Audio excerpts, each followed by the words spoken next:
মোহালির মুল্লানপুরে বৃহস্পতিবারের রাতটা ভারতীয় ক্রিকেট দল ভুলে যেতেই চাইবে।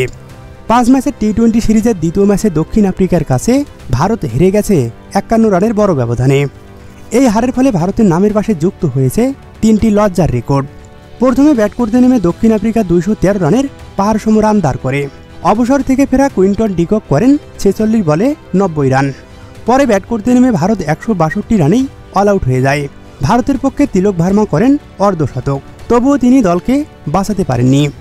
এর ফলে ভারত প্রথমবারের মতো ঘরের মাটিতে টি-20তে 50 রানের বেশি ব্যবধানে হারল। দেশের বাইরে অবশ্য এর চেয়ে বড় রানে হারার অভ্যাসও আছে ভারতের।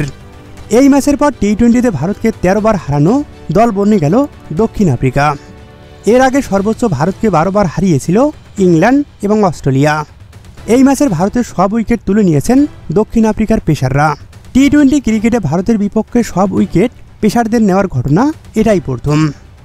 আরেকটি তথ্য হলো জাসপ্রীত বুমরা এবং আর্শদীপ সিং একই সঙ্গে খেলে ভারত এর আগে কখনোই টি-20তে হারেননি। এই ম্যাচের আগে দুজনকে নিয়ে ভারত 13 ম্যাচ জিতেছিল।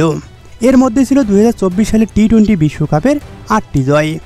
এবার প্রথমবারের মতো একসঙ্গে খেললেও দল হেরে গেছে।